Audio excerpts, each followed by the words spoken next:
Trabajé años en el extranjero por mi familia, y usaron mi dinero para vivir con el amante. Mi nombre es Víctor. Tengo 45 años, y los últimos 5 los pasé trabajando en el extranjero con la única intención de darle a mi familia la vida que yo nunca tuve. Mi esposa, Marisol, tiene 43, y nuestras hijas, Camila y Valeria, tienen 18 y 16 años. Cuando tomé la decisión de irme, no lo hice por ambición ni por comodidad. Lo hice por ellas. Crecí en una casa donde el ejemplo que tuve fue el opuesto de lo que quería ser. Mi padre era de esos que se instalan en el sillón y no se levantan más. Nunca tuvo un trabajo estable, nunca ayudó en casa, y a duras penas hablaba con nosotros. Era una presencia que solo estorbaba. En cambio, mi madre, ella se partía el lomo. 3 trabajos en algunos meses, a veces ni dormía, solo para que no faltara comida. Pagaba las cuentas, cocinaba, limpiaba, criaba. La veía agotada, rendida, siempre con ojeras, pero nunca se quejaba. Y eso, más que admiración, me generó una tristeza profunda. De niño juré que yo no iba a repetir esa historia. Que cuando formara una familia, iba a ser un proveedor, un sostén, un hombre presente. Trabajé desde joven, acepté cualquier cosa que me diera para ahorrar. Comencé de cero, sin nada. Y poco a poco, sin hacer ruido, fui levantándome.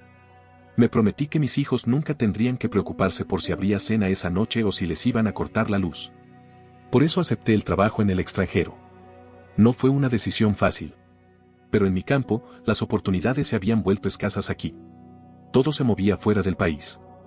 Y justo cuando Marisol y yo habíamos perdido la estabilidad por el cierre de una empresa local, me ofrecieron un contrato que me permitiría cubrir colegios privados, ahorrar para la universidad de las chicas y hasta comprar una buena casa. Era un sacrificio, sí. Pero Marisol estuvo de acuerdo. Dijo que valía la pena. Durante los primeros años, el sistema funcionaba. Yo viajaba, trabajaba durante meses, y luego regresaba por temporadas largas. Aprovechábamos esos meses juntos. Me hacía cargo de todo, intentaba reconectar con Camila y Valeria, disfrutábamos como una familia unida. Pero lentamente, sin que me diera cuenta, todo empezó a cambiar. Las niñas crecieron y comenzaron a ser más distantes. Camila ya no se emocionaba cuando llegaba, Valeria apenas me dirigía la palabra. Marisol también cambió. Ya no se molestaba en arreglar la casa cuando yo venía, ya no me esperaba despierta. Al principio pensé que era normal. La adolescencia, el cansancio, la rutina. Pero había algo más. Algo que no podía ver del todo pero que se sentía, como un silencio incómodo detrás de cada gesto. Yo seguía trabajando. Tenía turnos largos, noches sin dormir, días en los que comía lo justo. Pero me consolaba con la idea de que todo era por ellas. Que cuando Camila y Valeria fueran a la universidad, ellas entenderían el sacrificio. Que cuando miraran atrás, se sentirían orgullosas. Qué tonto fui. Todo se derrumbó el año pasado. Un amigo de la infancia, que aún vive en mi barrio, me mandó un mensaje: Víctor, no quiero meterme, pero creo que deberías ver esto. Me quedé helado. Era una foto. Marisol, de la mano con un hombre. Más fotos. En la playa, en un parque de diversiones, en restaurantes. Y no estaba sola. En varias imágenes estaban Camila y Valeria. Sonriendo. Alrededor de ese hombre. Su nombre era Renato. Tenía 48 años. Y al parecer, no solo era el amante de mi esposa. También se había convertido, sin que yo supiera, en una especie de nuevo padre para mis hijas. La sensación fue devastadora. No fue rabia. Al menos no al principio. Fue una especie de hueco en el estómago. Como si me hubieran arrancado el aire. Esas vacaciones, esos restaurantes, ese tiempo juntos, todo eso lo pagué yo. Cada sonrisa en esas fotos fue costeada con mis madrugadas y mi soledad al otro lado del mundo. Y él, Renato, un tipo sin oficio ni ingresos estables, estaba ahí, disfrutando lo que yo había construido. Busqué más. Me metí a redes sociales, revisé cuentas, tiré de hilos que jamás imaginé tocar. Y lo confirmé, Renato llevaba años viéndose con Marisol. No era algo reciente, ni pasajero. Era una historia paralela, una vida que ellos vivían mientras yo creía que tenía una familia. Lo peor fue saber que Camila y Valeria sabían. No solo lo aceptaban, lo disfrutaban. Yo era solo el tipo que enviaba dinero. El que faltaba en las fotos. El que se perdía los cumpleaños, las navidades, los bailes escolares. Un proveedor sin rostro. Cuando por fin las confronté, lo negaron todo al principio. Luego, cuando presenté pruebas, simplemente, se desentendieron. Camila me dijo que no tenía derecho a reclamar nada porque yo nunca estuve ahí. Que lo que pasó fue mi culpa. Valeria se quedó callada. Pero no fue un silencio inocente. Fue uno cómplice. Dolía más que 1000 gritos. Marisol no se molestó en negarlo. Me dijo con toda la tranquilidad del mundo que Renato había sido más presente emocionalmente que yo. Que yo debía aceptar la realidad. Que ellas habían necesitado algo más que dinero. En ese momento me di cuenta de que todo lo que creía tener era una ilusión. Una casa vacía decorada con fotos falsas. Había sido el tonto útil. El que pagaba mientras otro vivía mi vida. Pero no fue hasta que revisé los fondos universitarios de Camila y Valeria que sentí la verdadera traición.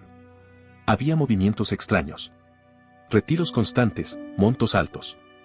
Faltaban miles de dólares. No era todo, pero sí una cantidad significativa. Rastreé los gastos. Coincidían con fechas de viajes, cenas, ropa nueva, salidas. Marisol había usado el dinero de sus hijas, el dinero que yo ahorré durante años, para jugar a la familia feliz con Renato. Cada centavo que retiró fue una bofetada.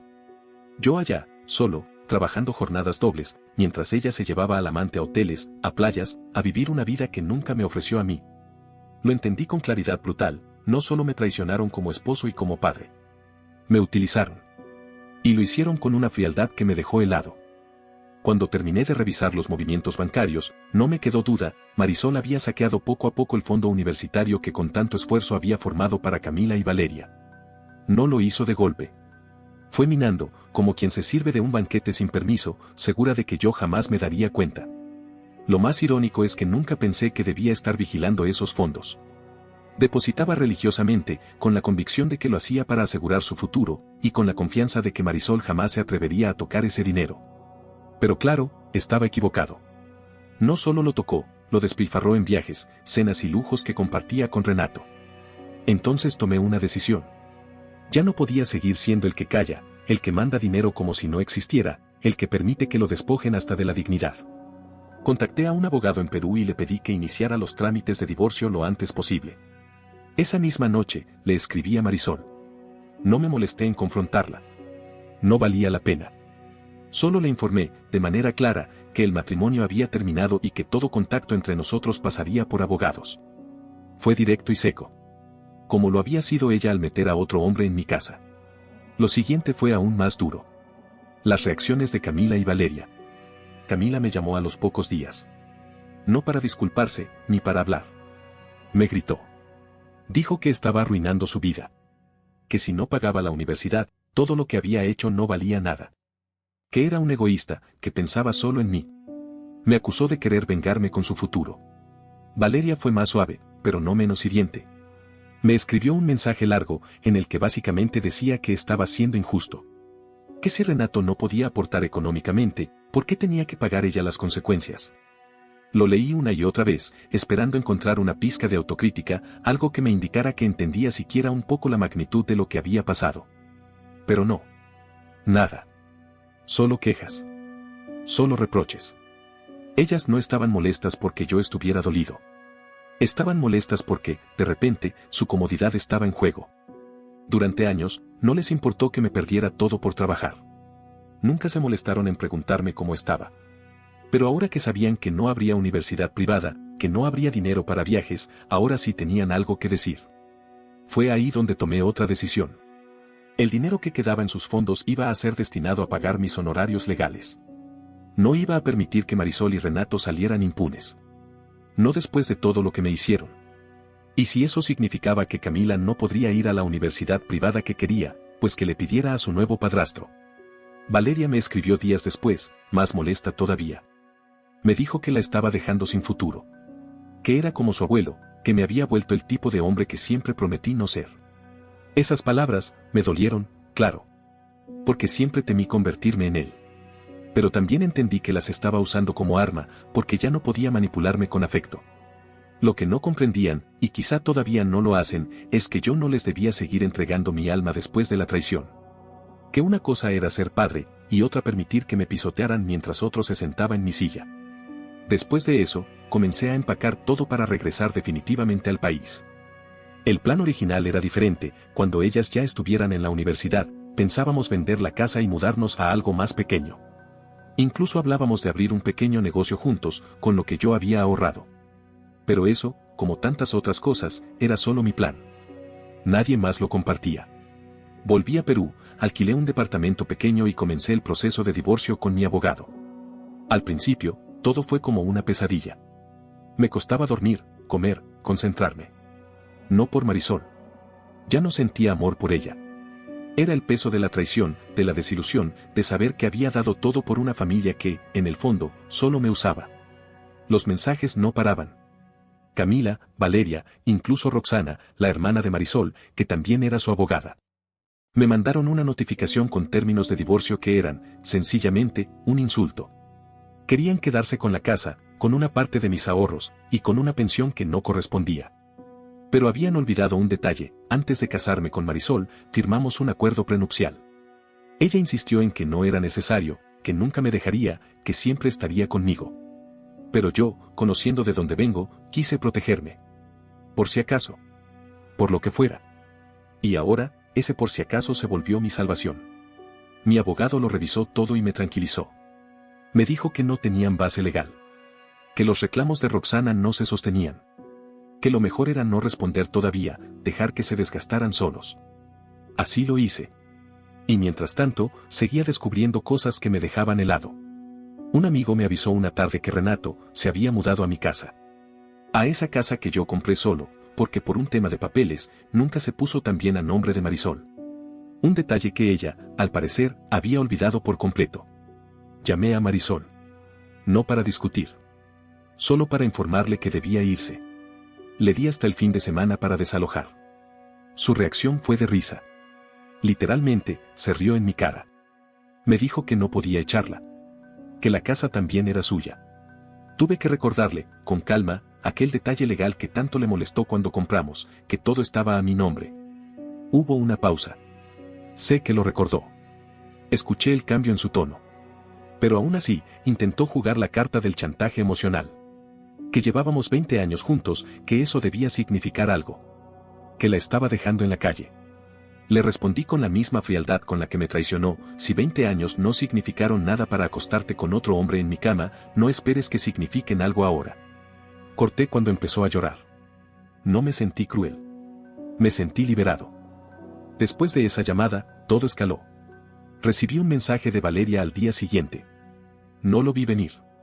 Estaba lleno de rabia, de palabras que dolían más por venir de ella que por su contenido real. Me acusó de arruinar su vida, de quitarle su futuro, de dejarlas en la calle. Me llamó egoísta, cruel, hasta cobarde. Y ahí estaba otra vez ese patrón: no importaba lo que yo hiciera, siempre sería el malo de la historia. Les había dado todo. Mi juventud, mi energía, mi salud, mi tiempo. Años enteros sacrificando momentos para que a ellas no les faltara nada. Pero ahora, por poner un límite, por decir basta, me convertía en el villano. Lo que más me dolía, sin embargo, no era el desprecio. Era la frialdad con la que hablaban.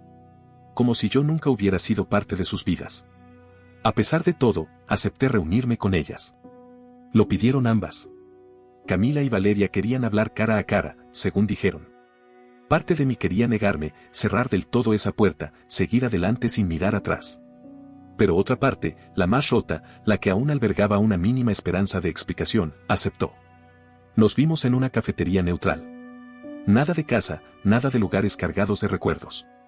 Yo llegué primero, nervioso pero decidido. Ellas llegaron juntas, con rostros serios, miradas duras. La primera en hablar fue Camila. Me dijo que necesitaban aclarar muchas cosas. Que Marisol les había contado una versión muy diferente de todo lo ocurrido. Y entonces, sin rodeos, soltó la bomba: según Marisol, yo tenía otra familia en el extranjero. Otra familia. Me quedé en silencio por unos segundos. Sentí cómo me ardía el estómago. Esa mentira absurda, ¿cómo habían podido creerla? ¿Y por qué haría algo así?, pregunté. ¿Para qué tendría otra familia si ustedes lo eran todo para mí?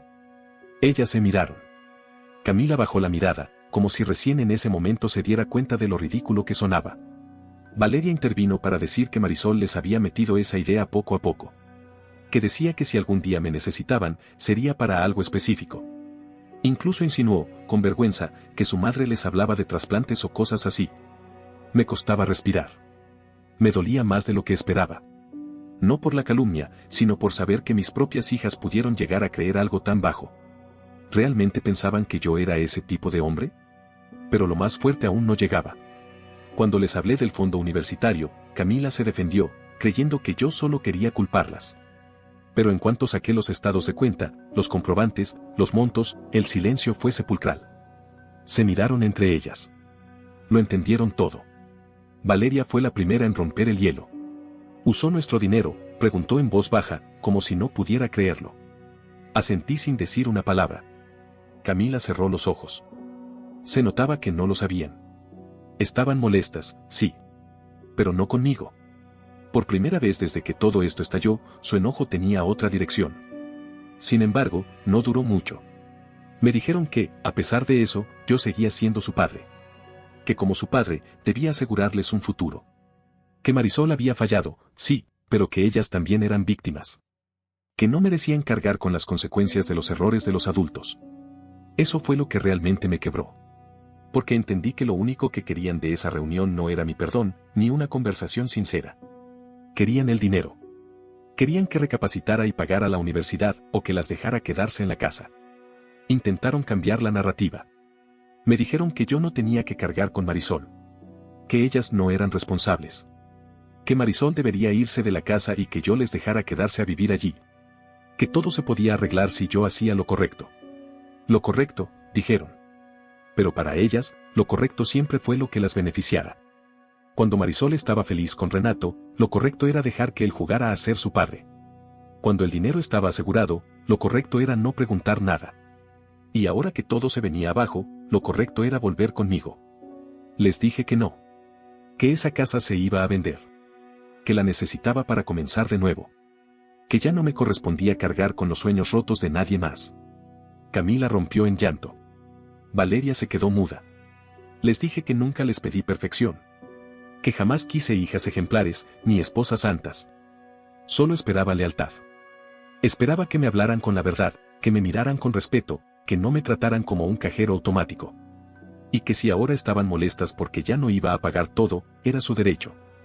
Pero que yo también tenía derecho a rehacer mi vida. Ese fue el final de esa conversación. Me fui sin mirar atrás. Después de esa reunión con Camila y Valeria, no volví a buscarlas.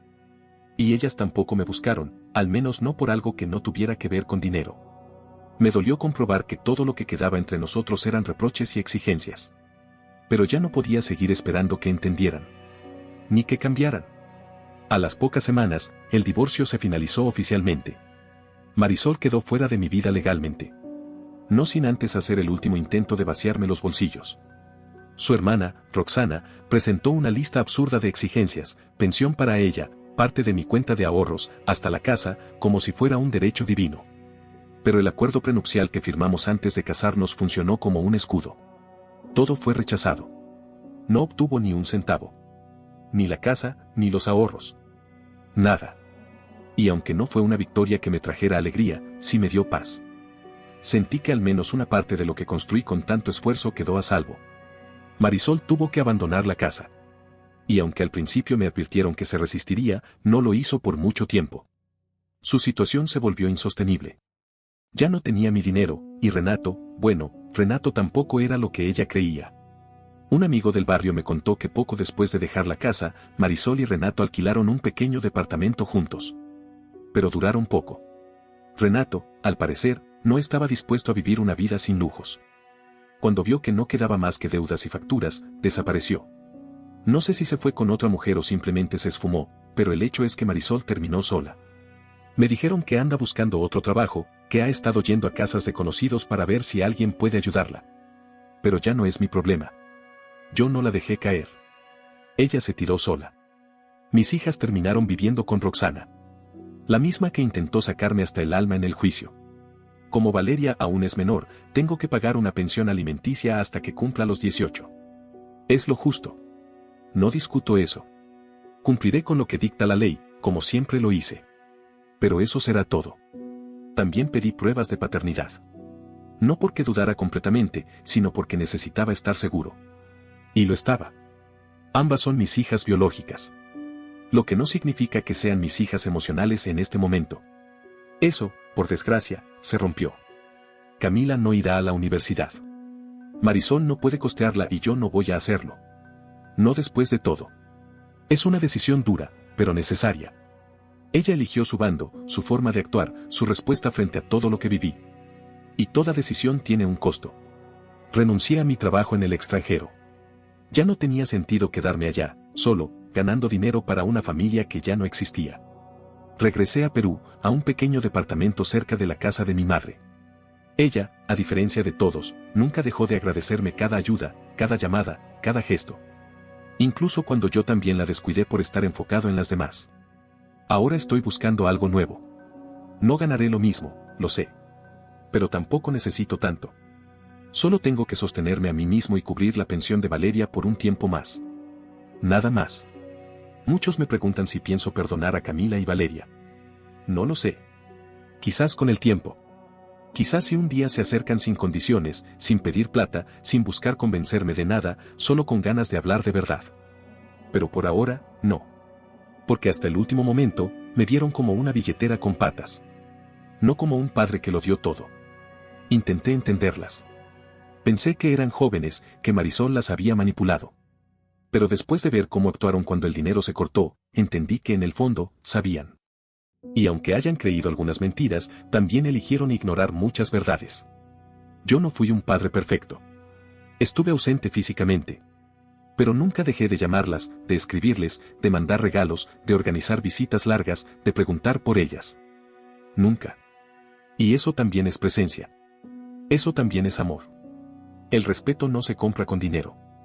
El amor tampoco. Intenté mantener un equilibrio que no funcionó. Y no puedo volver a dar lo poco que me queda a quienes lo despreciaron cuando lo tenían todo. No sé si esta será la última vez que hable de esto. Tal vez aún me quede algo por escribir si algún día cambia algo. Pero por ahora, solo quiero empezar de nuevo.